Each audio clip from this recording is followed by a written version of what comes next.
Hello students. Now in this video we will discuss a very important practical question of assignment problems. In the previous few videos we have learned about the basic assignment problems, how we deal with unbalanced problem, how we deal with the prohibited cells, traveling salesman problems, air crew problems. Now there are certain typical questions in this chapter. We will discuss those in different videos. So here I have taken one good practical question that we will discuss. Now this is a practical question in front of you. Now in this question certain points are very important that we have to thoroughly study first. Now in this question it is given that Jet Amphion Airlines, it is a very small air freight company which is based in Holland and operating throughout Western Europe. Now the company has 6 aircrafts. So these aircrafts are of different types and they have been given some names. Like it is given that there are 3 aircrafts which are of type A, 2 aircrafts which are of type B, and 1 aircraft that is of type C. So now for these aircrafts different information is given. There are certain operating costs and load carrying capacities which are given as follows. Now the A aircraft has a fixed cost of rupees 800 per day. It has variable cost which is given per mile 0.60 and per ton it is different 30 rupees per ton. And aircraft A has capacity of 10 tons. Similarly aircraft B's information is given. It has fixed cost of 700. It has variable cost 0.40. And then per ton cost has been given, then capacity tons of 8. Then aircraft C's information is also given. So we can say that there are a component of fixed cost, component of variable cost, which is given in 2 parts, per mile and per ton, and every aircraft has its own capacity. Now we have to go with a certain journey.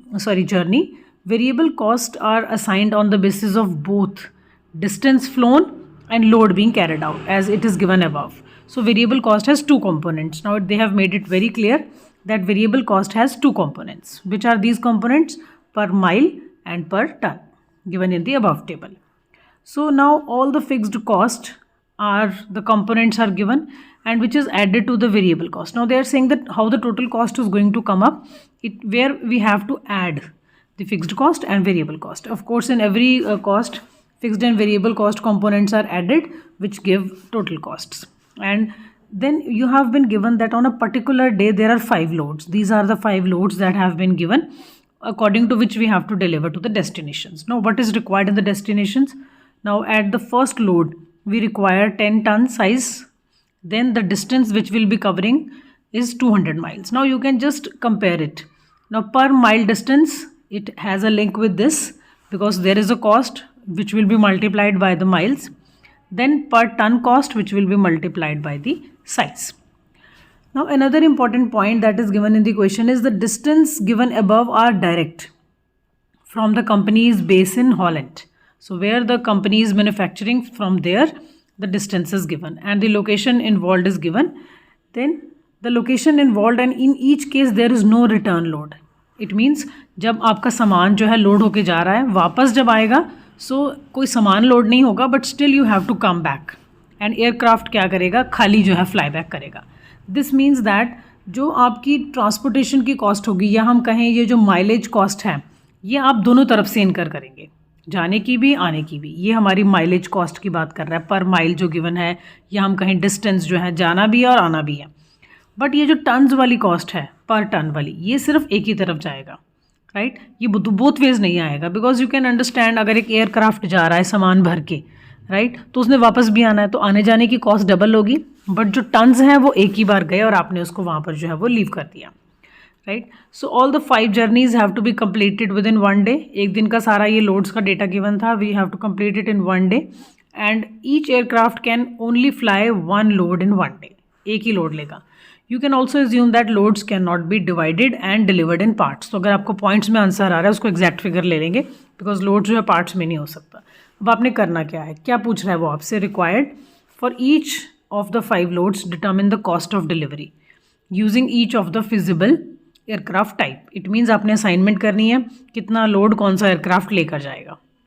Second cheese, cost matrix बनानी है, set up the cost matrix for assigning each load to each particular aircraft using the appropriate procedure, decide which aircraft should be used for delivering the load to different destination so that cost is minimise. तो आपने 5 deliveries की total cost निकालनी है। अब इस practical question को शुरू करने से पहले कुछ इंपॉर्टेंट पॉइंट्स हैं जो हम देख लेते हैं कि सबसे पहले तो कॉस्ट के 2 कंपोनेंट्स हैं। एक हमने देखा है कि फिक्स्ड कॉस्ट है, एक हमने देखा है कि वेरिएबल कॉस्ट है। ये आपको यहाँ पर बहुत क्लियरली गिवन था कि आपकी ये फिक्स्ड कॉस्ट और वेरिएबल कॉस्ट है क्वेश्चन में, राइट। तो जब आपने कॉस्ट निकालनी है, because we we going to apply the Hungarian method. अब जो हंगेरियन मेथड है वो या तो आप कॉस्ट से चल सकते हैं या आप मैक्सिमाइजेशन से चल सकते हैं। So we are taking the cost in this question. So एक फिक्स्ड कॉस्ट होगी और एक वेरिएबल कॉस्ट होगी। वेरिएबल कॉस्ट के 2 कंपोनेंट्स हैं। माइल वाला कंपोनेंट यहाँ मल्टीप्लाई होगा बिकॉज डिस्टेंट है, और ये जो कंपोनेंट है यहाँ मल्टीप्लाई होगा बिकॉज साइज गिवन है, राइट। और डिस्टेंस जो है इसको डबल करना पड़ेगा क्योंकि हमने कहा एयरक्राफ्ट जाएगा भी और आएगा भी। सो ये सारे 2 से मल्टीप्लाई होंगे, जाना भी है और आना भी है। बट ये जो टन्स हैं ये सिर्फ जाएंगे, वापस नहीं कुछ लेकर आना एयरक्राफ्ट में। एक और बहुत इंपॉर्टेंट पॉइंट है कैपेसिटी का। ये आपने देखना है कि हर एयरक्राफ्ट की A, B, C, D की आपको कैपेसिटी गिवन है। कैपेसिटी मतलब कितना टन्स वो लेकर जा सकता है। जैसे कि मैं फर्स्ट बात करूं, एयरक्राफ्ट A 10 टन्स लेके जा सकता है, एयरक्राफ्ट B 8 टन्स लेके जा सकता है, एयरक्राफ्ट C 4 टन्स। तो ये जो टन्स जब जाएंगे तो हमें ये जो कैपेसिटी है इसको भी कंसिडर करना पड़ेगा। इससे ज़्यादा अगर आपको गिवन है, जैसे मैं कहूँ एयरक्राफ्ट B की बात करूँ, जो एयरक्राफ्ट B है वो सिर्फ 8 टन्स लेके जा सकता है, मतलब वो फर्स्ट लोड में 10 टन्स नहीं लेके जा पाएगा। फर्स्ट लोड में हमें 10 टन्स अवेलेबल हैं तो वो 10 टन्स को नहीं लेके जा पाएगा। वहाँ पर आपको लिखना पड़ेगा ये जो है हमारे B की कैपेसिटी ही नहीं है इसको लेकर जाने की। So that is important point. So इसको हम कंसिडर करेंगे। और ये सारे पॉइंट्स को कंसिडर करते हुए हमें ये भी देखना है कि 3 एयरक्राफ्ट हैं, 2 B के हैं, 1 C का है। तो हम इनको नेम्स देंगे A1, A2, A3, क्योंकि A के 3 एयरक्राफ्ट्स हैं, B के 2 हैं तो B1, B2, और C का एक ही एयरक्राफ्ट है तो C का हम देंगे C1। तो इन सभी को हमें माइंड में रखकर हमें क्या करना है, एक कॉस्ट मैट्रिक्स बनानी है, फिर वहाँ हम लगाएंगे Hungarian method. Now let us do this practically. Now see, ये जो प्रैक्टिकल क्वेश्चन है इसको थोड़ा ब्रीफली लिख दिया मैंने। तो 2 कंपोनेंट्स हैं हमारी कॉस्ट के, fixed cost and variable cost. यहाँ से टेबल बनेगा और ABC हमारे 3 एयरक्राफ्ट्स हैं। ये इसके 3 टाइप्स हैं, इसकी 2 टाइप्स हैं और इसकी 1 टाइप। ये मैंने तीनों की कैपेसिटी लिख दी। फिक्स्ड कॉस्ट के कंपोनेंट्स, वेरिएबल कॉस्ट के 2 कंपोनेंट्स और जो 5 लोड्स हैं। अब अगर यहाँ से हमें एक टेबल क्रिएट करना है, so we have to take first of all aircraft 1, aircraft 2, aircraft 3। ये हमने इनको नेम्स दे दिए। We can give any name. हमें पता है 3 टाइप्स ऑफ A हैं तो 3 A के बना दिए, 2 टाइप्स ऑफ B हैं तो B के 2 बना दिए, और C का एक ही टाइप है तो C का C1 भी लिख सकते हो, और C। अब above we have to take the loads now, 1, 2, 3, 4, 5. Now from here we are going to create a minimization table. ऊपर हमारे पास लोड्स आ गए और लेफ्ट साइड पे हमने ले लिया एयरक्राफ्ट के टाइप्स। अब now we have to prepare this table with the help of given information. अब सबसे पहले एयरक्राफ्ट 1 की बात करते हैं। एयरक्राफ्ट 1 में कॉस्ट के 2 कंपोनेंट्स हैं, फिक्स्ड कॉस्ट। अब पहले मैं फर्स्ट के लिए निकाल रही हूँ। फिक्स्ड कॉस्ट है 800, ये फिक्स है, इसे कोई फर्क नहीं है तो ये आपने 800 डाल दिया। वेरिएबल कॉस्ट जो होगा हमारा, इसे मल्टीप्लाई करना पड़ेगा विद द माइल्स फर्स्ट। अब देखो ये 0.60 है पर माइल की कॉस्ट, और फर्स्ट लोड के लिए डिस्टेंस कवर है 200। अब क्वेश्चन में मैंने आपको बताया था कि जाना भी है और आना भी है। सो डिस्टेंस 200 जाने का, 200 आने का, 400 डिस्टेंस हो गया। 400 इंटू 0.60, तो इसमें प्लस करेंगे। अभी मैं यहाँ लिख रही हूँ, we just you can do it in a working note. 400 into 0.60, 400 कैसे आया, 200 जाने का, 200 आने का, और डिस्टेंस है तो माइल के साथ ही मल्टीप्लाई होगा। सो 400 इंटू 0.60 कितना, 240। सो ये जो है ये भी आपकी कॉस्ट में प्लस हो गया 240, इसका कैलकुलेशन कर लिया। थर्ड कंपोनेंट बनेगा ये टन्स वाला। अब फर्स्ट A1 के लिए 30 रुपीज पर टन कॉस्ट है। कितने टन्स जा रहे हैं, 10 टन्स। क्या 10 टन्स जा सकते हैं, यस। एयरक्राफ्ट 1 की कैपेसिटी है 10 टन को ले जाने की। सो 10 के 10 टन्स हमारे जा सकते हैं। सो 10 टन्स इंटू 30 करना पड़ेगा। यहाँ पर डबल नहीं करना बिकॉज ये टन्स हैं, एक बार जाएंगे, वापसी पर एयरक्राफ्ट खाली आने वाला है। सो 30 इंटू 10, ये बन गया 300। तो यहाँ से जब आप सॉल्व करेंगे ये आ जाएगा आपका टोटल कॉस्ट 1340। 800, 240 एंड 300। ओके, ये हो गई फिक्स्ड कॉस्ट, ये 2 हो गई हमारी वेरिएबल कॉस्ट। इस तरह से हमने ये टेबल क्रिएट करना है। अब ये मैंने फर्स्ट लोड के लिए बनाया 1340। सो यहाँ पर हम लिख देते हैं ये आ गई हमारी कॉस्ट 1340। अब ये जो कैलकुलेशन का पार्ट है ये आप वर्किंग नोट में शो कर सकते हैं so that you can have a clear table. बाद में आपने रो मिनिमाइजेशन, कॉलम रिडक्शन सब करना है तो इसी टेबल को हम क्लियरली बनाएंगे। अब आप आ जाइए सेकेंड लोड के ऊपर। सेकेंड लोड में क्या चेंज आएगा, साइज भी बदलेगा और आपका जो है डिस्टेंस भी चेंज होगा। अब सेकेंड लोड बट है A1 ही, यही A ही रहेगा, मतलब फिक्स्ड कॉस्ट हमारी वही रहेगी 800 A वाली, राइट। वेरिएबल कॉस्ट बदलेगी। वेरिएबल कॉस्ट कैसे बदलेगी, बिकॉज सेकेंड लोड में माइल्स बदलने वाले हैं। 0.60 इंटू, अब ये माइल्स हो गए 550, 550 का डबल करेंगे तो 1100, उस 1100 को मल्टीप्लाई हमने कर दिया 0.60 के साथ। तो यहाँ पे लिख सकते हैं आप 1100 कैसे आया, 550 आने का 550 जाने का 1100 इंटू डिस्टेंस है तो माइल के साथ मल्टीप्लाई किया 0.60, ये आपका आएगा 660। First component of variable cost. दूसरा कैसे आएगा, अब आपने ये ए के लिए 30 रुपीज़ है, 30 रुपीज़ को इसके साइज के साथ मल्टीप्लाई करना है। अब 2 टन्स जाने हैं तो क्या हमारी कैपेसिटी है, यस, ए की कैपेसिटी 10 तक की है तो 2 जा सकता है, तो 2 इंटू 30 ये बनेगा 60। तो यहाँ से आपके पास टोटल करके 1520 जो है इसका कैलकुलेशन आ जाएगा। So this is 1520। अब निकालते हैं थर्ड लोड के लिए। Now it is very easy for you to calculate. ये क्या है 800, फिक्स्ड कॉस्ट तो ए की फिक्स ही रहेगी। ओके, वेरिएबल कॉस्ट जो है अब हमारी थर्ड लोड के लिए आप देख लीजिए ये है 320, इसका डबल करते हैं तो आ गया 640। 640 आपके डिस्टेंस है तो माइल के साथ मल्टीप्लाई करना है, सो 640 इंटू 0.60 करके कॉस्ट का फर्स्ट कंपोनेंट आएगा। दूसरा कंपोनेंट कैसे आएगा, 30 रुपीज़ को अपने साइज के साथ, साइज 8 है, क्या जा सकता है, कैपेसिटी ए की 10 की है, जा सकता है। सो 8 इंटू 30 240 जो है आपका सेकेंड कंपोनेंट आ जाएगा। तो यहाँ से हम थर्ड कंपोनेंट की कॉस्ट निकालते हैं। तो ये कैलकुलेट करके हमारा आ रहा है 384। 800 फिक्स्ड कॉस्ट 384 पहला कंपोनेंट, 240 जो है दूसरा कंपोनेंट, ये बन रहा है 1424। ये हमारी थर्ड कंपोनेंट की कॉस्ट आ गई, इसको भी लिख लेते हैं 1424। इसी तरह आप फोर्थ कंपोनेंट के लिए निकालेंगे। यहाँ पे फिक्स्ड कॉस्ट हमारी है 800, ए की फिक्स है ये। उसके बाद आप 0.60 को इसको डबल करेंगे 560 इंटू 0.60, ये 30 रुपीज़ है 5 टन्स के लिए, सो 30 इंटू 5, ये सिंपल ही रहेगा। इनको प्लस करके कॉस्ट निकाल लेते हैं। So this comes out to be 336 और ये जो है 150 and we are going to add these 3, ये बन रहा है 1286। तो ये हमारा आ गया 1286। इसी तरह फिफ्थ लोड का भी निकाल लेते हैं। फिफ्थ लोड के लिए फिक्स्ड कॉस्ट वही रहेगी 800, वेरिएबल कॉस्ट 450 है डिस्टेंस तो 900 हो गया, 900 इंटू 0.60 540 और उधर हमारा आ रहा है 30 इंटू 3, 30 टन्स है और 3 उसका साइज है तो 90। ये हमारा आ गया फिफ्थ लोड का टोटल कॉस्ट। सो ये टोटल बन रहा है हमारा 1430। तो हमने एक जो फर्स्ट एयरक्राफ्ट है उसके 5 लोड्स की वैल्यू निकाली है। Now further we'll move to second aircraft. अब सेकेंड एयरक्राफ्ट के लिए अब देखिए A2 है। A2 जो है वो A1 की ही कॉपी है। हमने कहा है कि जो 3 जो है A टाइप के एयरक्राफ्ट है, मतलब A ही फिक्स्ड कॉस्ट रहेगी, माइल्स भी यही रहेंगे, टन्स भी वही रहेंगे, जस्ट आपका जो है ये रिपीट हो जाएगा। ये 1340, 1520, 1424, 1286 एंड 1430, बिकॉज बिल्कुल सेम टाइप का एयरक्राफ्ट है तो सेम फिक्स्ड कॉस्ट है, सेम वेरिएबल कॉस्ट है, इनमें भी कोई फर्क नहीं, तो आपने सेम कॉपी कर देना है। थर्ड एयरक्राफ्ट भी ऐसा ही होगा 1340, 1520, 1424, 1286 एंड 1430।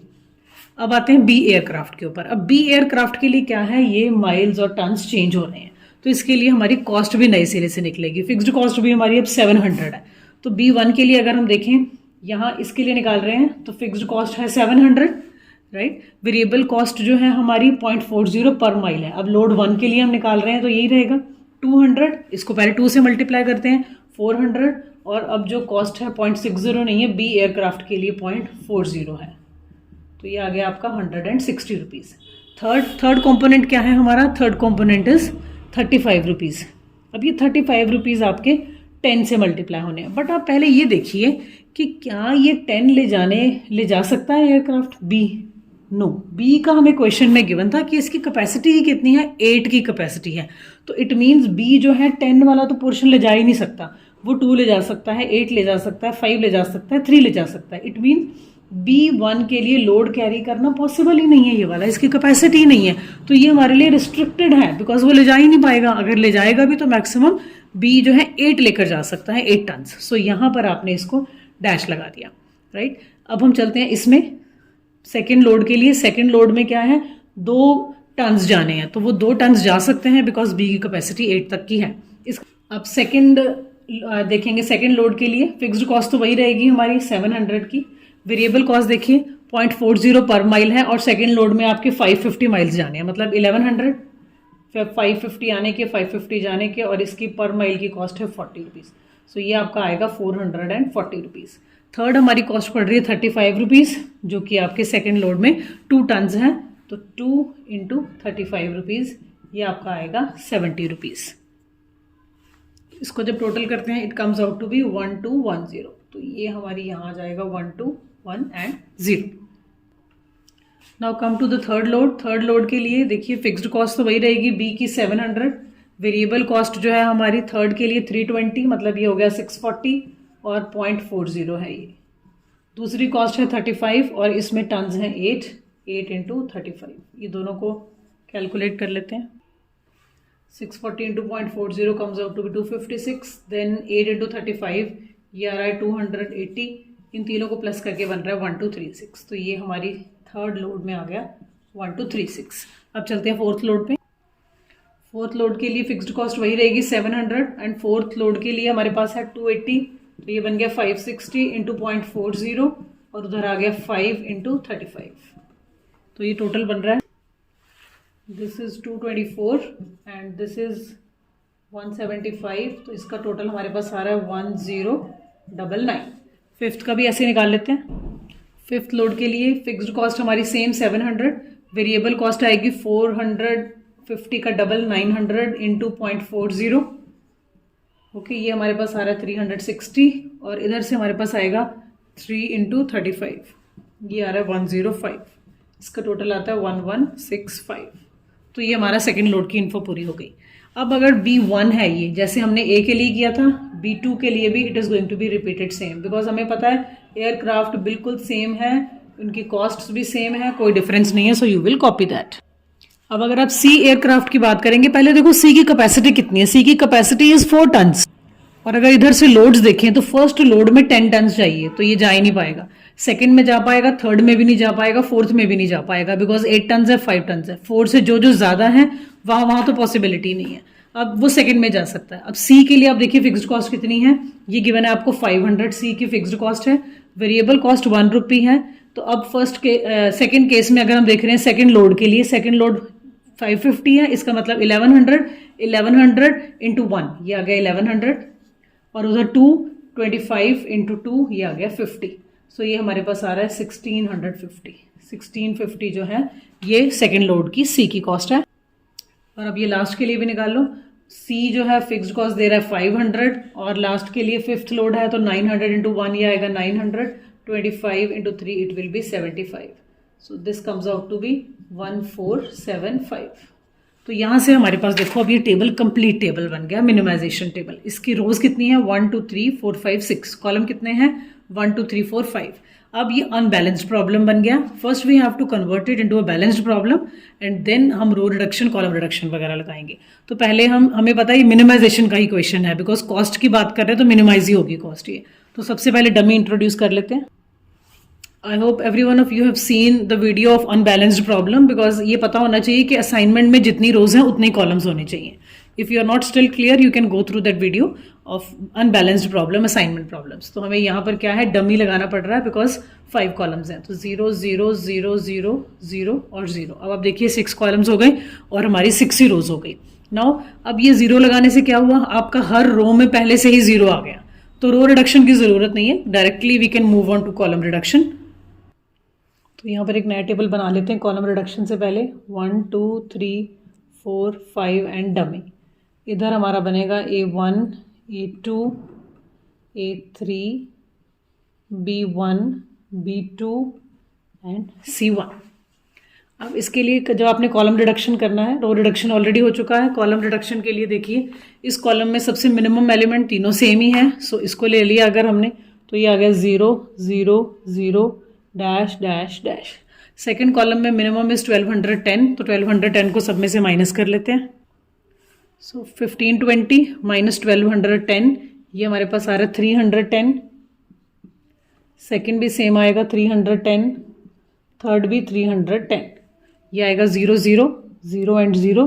देन 1650 माइनस 1210, ये बन रहा है 440। ये हमारा सेकेंड कॉलम रिडक्शन हो गया। Now look at the third column. Third column में से मिनिमम इज 1236, सो 1236 को सब में से माइनस कर देते हैं। सो 1424 माइनस 1236, ये हमारा आता है 188। सेकेंड भी आएगा 188, थर्ड भी आएगा 188, और ये दोनों आ जाएंगे 0 0, यहाँ पे है ही नहीं। Come to the fourth column. Fourth column में से आप देखिए मिनिमम इज 1099, तो इनको माइनस कर लेते हैं। सो 1286 minus 1099, this comes out to be 187, तो ये आ गया 187। नेक्स्ट भी आएगा 187, नेक्स्ट भी आएगा 187, अगले दो आएंगे 0 एंड लास्ट में आपका लग जाएगा डैश। अब फिफ्थ कॉलम। फिफ्थ कॉलम में से देखो मिनिमम मुझे दिख रहा है 1165, इसको माइनस कर देते हैं। 1430 minus 1165, this comes out to be 265। Second and third भी सेम आएंगे 265 265। नेक्स्ट टू आएंगे 0 0 एंड नेक्स्ट 1475 माइनस 1165, ये आ रहा है 310। फिफ्थ कॉलम भी हो गया। डमी वाला कॉलम जो है वो सारा है ही 0, तो 0 यहाँ कॉपी कर देते हैं। सो ये आ गया 0 0 0 0 0 and 0। Now look at this table. Column reduction भी हो गया। आप देख सकते हैं हर रो में एक ना एक 0 है, हर कॉलम में एक ना एक 0 है। Now step number 3 will be making assignments. अब इस टेबल में हमें क्या है, असाइनमेंट्स बनानी है in our step number 3। Step number 3 is making the assignments. अब देखो सिंगल रो में असाइनमेंट लगता है। फर्स्ट रो देखो 2 zeros हैं, असाइनमेंट नहीं लगेगा। सेकंड रो 2 zeros हैं, नहीं लगेगा। थर्ड रो में भी नहीं लग रहा, फोर्थ में भी नहीं लग रहा, फिफ्थ में भी नहीं, सिक्स्थ में देखो ये एक ही 0 है, यहाँ असाइनमेंट लगा। ये सारे के सारे जो है वो डिलीट हो गए। अब कॉलम वाइज चेक करते हैं। फर्स्ट कॉलम में 3 zeros है, नहीं लगेगा। यहाँ भी नहीं लग रहा, यहाँ भी नहीं, यहाँ भी नहीं, यहाँ भी नहीं। अब फिर से रो वाइज। अब देखो फर्स्ट रो में लग सकती है, यस लग सकती है, यहाँ लगा, ये डिलीट और ये डिलीट। अब सेकंड रो में देखते हैं, नहीं है। थर्ड रो में नहीं है। फोर्थ रो में 4 zeros हैं। फिफ्थ रो में 3 4 zeros हैं, इसमें भी नहीं। अब कॉलम वाइज चेक करते हैं। कॉलम वाइज भी नहीं लग रही हैं। सो ना रो वाइज लग रही है ना कॉलम वाइज। सो हम आर्बिट्रेरीली अगर मैं फर्स्ट वे लगा दूं तो ये सारी जीरोस जो है वो कैंसिल हो जाएंगी, राइट। अब अगर कॉलम वाइज चलेंगे तो इस पे लगेगा एंड ये डिलीट हो जाएगा। ओके, अब हमें चेक करना है कि इक्वेशन कंप्लीट है कि नहीं। How many assignments, 1 2 3 4। हमें कितनी चाहिए, 6, बिकॉज 6 रोज हैं, 6 कॉलम है, तो अभी सिर्फ 4 आई हैं। तो अब आपने क्या करना है, टिक एंड अनटिक वाला पॉइंट। सबसे पहले tick the row that does not have any assignment. So which row does not have assignment. Second row में मुझे दिख रहा है यहाँ नहीं है, थर्ड रो में दिखा यहाँ भी नहीं है, बाकी सारी रोज में असाइनमेंट है। अब इसके अंदर जाना है आपको, और इसके अंदर 0 कौन कौन से हैं। ये रहा 0 जिस पे क्रॉस है, इसकी कॉरेस्पॉन्डिंग कॉलम को टिक कर लिया। और इसके दूसरी तरफ भी देखो, यहाँ पर भी जीरोज हैं, तो इसके कॉरेस्पॉन्डिंग यहाँ पे भी टिक कर दिया, राइट। तो हमने क्या किया, अब इस कॉलम के अंदर जाएंगे। असाइनमेंट कहाँ पे है, ये रही असाइनमेंट इसके सामने, और इस कॉलम के भी अंदर जाएंगे इसके सामने, राइट। अब अगर इस कॉलम के अंदर गए थे और हमने यहाँ टिक लगाया, तो इसके अंदर जाके देखो कोई और 0 तो नहीं बचा, नहीं है। इसके अंदर हम गए थे, यहाँ हमने लगाया, कोई और 0 तो नहीं बचा, ये था, ये ऑलरेडी टिक लग चुका है, राइट। सो अब सारे टिक लग गए। So if you have to learn this tick untick point, mark unmark के लिए, you can see the video of Hungarian method, वहाँ पे सारा क्लियर किया हुआ है कि आप ये टिक कैसे लगाते हैं। अब आपने लाइन्स कैसे ड्रॉ करनी है। अनमार्क्ड रोज 1 2, ये अनमार्क्ड रोज हैं, एंड मार्क्ड कॉलम्स 1 and 2। अब इसके बाद चेक ज़रूर कर लेंगे क्या सारी जीरोज लाइन के नीचे कवर हो गई हैं।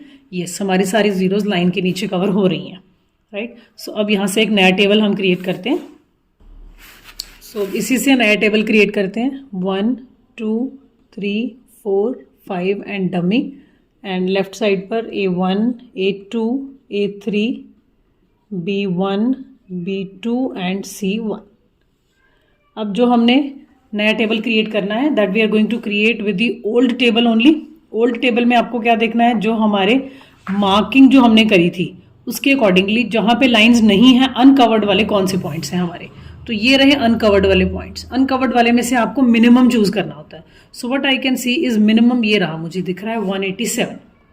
तो जो अनकवर्ड है उसमें से माइनस, इंटरसेक्शन पे प्लस, कवर्ड वालों को आपने कुछ नहीं करना। सो सबसे पहले ये है 0, 310 माइनस 187, सो ये आता है 123, 310 187, 188 187 ये आएगा 1, देन 187 ये हो गया 0, 265 minus 187 this comes out to be 78, और लास्ट में जो है वो 0 है, और जो जीरोज हैं ये हमारी कवर्ड जीरोज हैं। तो जो कवर्ड जीरोज हैं उनको तो आपने कुछ करना ही नहीं है, ये 0 है, सारी लाइन हमारी जो है ये कवर्ड वाली है, तो 0 की जगह मैंने 0 डाल दिया। अब सेकंड रो पे आते हैं। सेकंड रो के लिए फर्स्ट एलिमेंट तो 0 ही है, सेकंड 310 माइनस 187 ये सेम आता है 123, 188 माइनस 187 ये 1 आएगा, next will be 0, next will be same 78, अगला फिर से 0। थर्ड रो में भी सेम ही आएगा 0, 123, 1, 0, 78 एंड 0। अब आ जाओ आप फोर्थ रो के ऊपर। फोर्थ रो देखो कवर्ड है ये, पहले तो डैश, फिर 0, 0, 0, 0, यहाँ पर एक इंटरसेक्शन बन रहा है, तो इंटरसेक्शन में हमें 187 को प्लस करना पड़ेगा, राइट। यहाँ पे आप देख सकते हैं दिस इज इंटरसेक्शन, तो इंटरसेक्शन में वो जो 187 मिनिमम था हमारा उसको प्लस कर दिया। नेक्स्ट रो के लिए देखिए, नेक्स्ट रो के लिए भी सेम वैल्यूज ही आएंगी, डैश, 0, 0, 0, 0, यहाँ पे भी इंटरसेक्शन बन रहा है तो 187, और लास्ट के लिए ये डैश है 440 माइनस 180, ये 440, 440 में से वही मिनिमम वैल्यू 187 माइनस कर दिया, सो ये आता है 253, यहाँ पे है डैश डैश, 310 माइनस 187 ये था 123, और लास्ट का है हमारा 0। तो यहाँ से हमारे पास एक नया टेबल जो है वो क्रिएट हो गया है। अब इस टेबल को क्रिएट करने के बाद आपने फिर से असाइनमेंट्स ड्रॉ कर देनी है। अब असाइनमेंट्स वैसे ही सिंगल 0 रोज में असाइनमेंट्स लगेंगी। यहाँ पर नेक्स्ट स्टेप अप्लाई करते हैं, making assignments. Okay, step number 5। First row में देखो 3 जीरोज है, नहीं लगेगा। सेकेंड रो में भी 3 जीरोज है, नहीं लगेगा। थर्ड रो में देखो 3 जीरोज है, नहीं लगेगा। फोर्थ में 4 जीरोज हैं, यहाँ पे भी 4 जीरोज है, यहाँ पे मुझे 1 जीरो दिख रहा है। तो यहाँ जब असाइनमेंट लगाएंगे इसके कॉरेस्पॉन्डिंग कॉलम सारा डिलीट। रोज देख ली, अब कॉलम देखते हैं। यहाँ नहीं लग सकता, यहाँ भी नहीं, यहाँ भी नहीं, यहाँ भी नहीं, और यहाँ भी नहीं, 2 जीरोज हैं। फिर से रो वाइज, अब फर्स्ट रो को देखो, यस यहाँ पर लग सकती है, नो अभी भी नहीं लग सकती, यहाँ पर 2 जीरोज हैं, we can not put assignment. Row wise तो यहाँ भी नहीं लग रही, यहाँ भी नहीं लग रही, यहाँ भी नहीं लग रही। इन रोज में भी 4 हैं। कॉलम वाइज देखें बहुत ज़्यादा है, 2 हैं, 2 हैं, 2 हैं, तो हमें कोई ना कोई आर्बिट्रेरीली चूज करना पड़ेगा। तो रैंडमली हम फर्स्ट को चूज कर लेते हैं। अगर इसको चूज करा तो इसके कॉरेस्पॉन्डिंग ये डिलीट हुआ, ये भी डिलीट हुआ, और ये भी डिलीट हुआ। अब हम फिर से चेक कर लेते हैं row wise. Yes, row wise यहाँ लग सकती है, जब यहाँ लगेगी तो ये सारे डिलीट हो जाएंगे। थर्ड रो में नहीं लग रही है, फोर्थ रो में भी नहीं लग सकती, 3 है, यहाँ भी नहीं लग सकती, लास्ट में लग चुकी है। कॉलम वाइज देखते हैं, कॉलम वाइज यहाँ भी नहीं, यहाँ पे भी 2 हैं, यहाँ पे भी 2 हैं। अब आप देख लो रो वाइज भी नहीं लग रही, कॉलम वाइज भी नहीं लग रही। सो आर्बिट्रेरीली यहाँ से भी फर्स्ट चूज करा, जब इसको चूज करा तो ये सारे डिलीट, राइट। अब रो वाइज देखो, रो वाइज यहाँ नहीं लग सकती, कॉलम वाइज यस यहाँ लग सकती है, जब कॉलम यहाँ लगेगा तो ये डिलीट हो जाएगा। अब हमने असाइनमेंट्स लगा दी। अब आप देखो क्या असाइनमेंट्स कंप्लीट हुई, 1 2 3 4 5, नो अभी भी कंप्लीट नहीं हुई है, हमें 6 चाहिए बिकॉज डमी के साथ 6 था। अब असाइनमेंट्स लगाने के बाद इनकी मार्किंग कर लेते हैं। सबसे पहला रूल क्या होता है, mark the row that has no assignment. So ये रो है हमारी जो इसके पास असाइनमेंट नहीं है। Then second is mark the column which has 0 in the marked row. इस रो में जहां जहां 0 है उन कॉलम्स को मार्क कर दे। यहाँ पे 0 दिख रहा है, एक यहाँ पे 0 दिख रहा है, एक यहाँ पे 0 दिख रहा है। थर्ड क्या है, mark the row that has assignment in the marked column. इस कॉलम में जहां जहां असाइनमेंट है उस रो को टिक कर लिया। इसके अंदर गए, यहाँ पर असाइनमेंट था, और इसके अंदर गए, यहाँ पर असाइनमेंट था। तो हमारा प्रोसेस कंप्लीट। अब आप क्या करेंगे, अनमार्क्ड रोज के ऊपर लाइंस लगाओ। ये रही अनमार्क्ड रो, अनमार्क्ड रो, ये रहा हमारा मार्क्ड कॉलम, ये रहा मार्क्ड कॉलम, एंड ये रहा हमारा मार्क्ड कॉलम। अब आप देख लो सारी जीरोस कवर हो गई हैं हमारी, सारी जीरोस कवर हो गई हैं। तो यहाँ से आप एक नया टेबल क्रिएट कर सकते हैं, 1 2 3 4 5 एंड डमी, और इधर A1 A2 A3 B1 B2 and C। अब इसमें आप देखो जो आपका अनकवर्ड है उसका मिनिमम क्या है, मुझे ये 1 दिख रहा है मिनिमम। सो जो कवर्ड है एज इट इज कॉपी, यहाँ आ गया 122, ये आ गया 0 0 77 0 0 122 0 0 and next will be 77, covered है तो 0 0, ये आपका है 122, ये भी आ गया 0 0 77 एंड 0, यहाँ पे है डैश, ये सारी हमारा ये कॉलम इंटरसेक्शन दिखा रहा है तो यहाँ पे 1, ये वाला हमारा आ गया यहाँ पे ये इंटरसेक्शन नहीं है, ये 0 है, यहाँ पर इंटरसेक्शन है तो 1, ये आ गया हमारा 0 एंड लास्ट में भी इंटरसेक्शन है तो 188, ये भी डैश 0, नेक्स्ट भी 0, नेक्स्ट पे हमारे पास इंटरसेक्शन दिखा रहा है ये, तो ये 1, अगला भी 0 एंड 188 इंटरसेक्शन है, ये डैश, इसमें माइनस कर देते हैं 1 254, ये भी डैश है हमारा, देन ये आ गया 122 और ये आ गया 0। यहाँ से हमारा टेबल बन गया ये। अगला टेबल जिस पे हम असाइनमेंट्स लगा सकते हैं, यहाँ पे हम फिर से असाइनमेंट लगाते हैं। देखो फर्स्ट रो को ऑब्जर्व करो, लगेगी असाइनमेंट? नहीं, सेकंड में भी नहीं, थर्ड में भी नहीं लग रही है, फोर्थ में भी नहीं, फिफ्थ में भी नहीं, लास्ट में लग रही है, हर टेबल में लास्ट में लग रही है। कॉरेस्पॉन्डिंग कॉलम डिलीट कर दिया, कॉलम वाइज आ जाओ, यहाँ भी नहीं, यहाँ भी नहीं, यहाँ भी नहीं लग रही।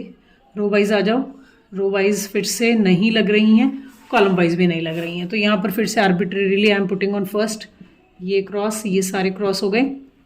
अब फिर से चेक कर लेते हैं, first row, second row, third row, fourth row, fifth row, कहीं नहीं लग रही है। Column, first column, second column, third column, कहीं भी नहीं लग रही है। तो अगेन आपको आर्बिट्रेरीली, फॉर एग्जांपल हम ये चूज़ कर लेते हैं, तो ये जाएंगे और इसके कॉरेस्पॉन्डिंग ये सारे जो हैं वो डिलीट हो जाएंगे, राइट। अब फिर से रो वाइज चेक करते हैं, यस यहाँ पे लग रही है, फोर्थ रो में नहीं पॉसिबल, फिफ्थ में नहीं पॉसिबल, लास्ट में भी नहीं, कॉलम वाइज भी नहीं, तो अगेन हमें आर्बिट्रेरीली ये लेना पड़ेगा, ये ले लिया हमने, तो ये लग रही है। तो वी हैव 1 2 3 4 5 6 असाइनमेंट्स फाइनली। अब जब 6 असाइनमेंट्स आ जाएंगी तो इनके हम आंसर्स जो है फाइनल टेबल में से देखते हैं। अब फाइनल आंसर आपने वैसे लिखना है जैसे आप लिख रहे थे पहले। सो ये एयरक्राफ्ट्स हैं हमारे, एयरक्राफ्ट A1, एयरक्राफ्ट A1 को कौन सा लोड मिला? 1। तो अगर आप अपने ओरिजिनल क्वेश्चन जो हमने क्वेश्चन बनाया था कॉस्ट का उसमें देखेंगे तो A1 लोड 1 जो है उसकी कॉस्ट हमें पड़ रही है 1340, फिक्स्ड और वेरिएबल कॉस्ट को मिलाकर 1340, ठीक है। सेकेंड हम A2 एयरक्राफ्ट को देखें तो हमने उसको 3 लोड जो है अलॉट करा है और उसकी कॉस्ट है 1424। जो A3 एयरक्राफ्ट है इसको हमने 4th लोड अलॉट करा है और इसकी कॉस्ट हमें पड़ रही है 1286। B1 जो हमारा एयरक्राफ्ट है इसको हमने 2nd लोड अलॉट करा है, सो लोड 2 की कॉस्ट हमें है 1210। उसके बाद B2 को हमने 5th लोड अलॉट कर दिया है और ये कॉस्ट है 1165। जो C है इसको D गया है, मतलब ये डमी गया है इसको, और ओरिजिनल टेबल में डमी कुछ था ही नहीं। तो इन सब की जब आप टोटल कॉस्ट कैलकुलेट करेंगे that comes out to be 6425। सो असाइनमेंट में ऐसे कुछ टिपिकल प्रॉब्लम्स भी आपको मिल सकते हैं where you have to create the question first based on the information available and then you will be solving it. So this is all about a typical question and assignment. Thank you.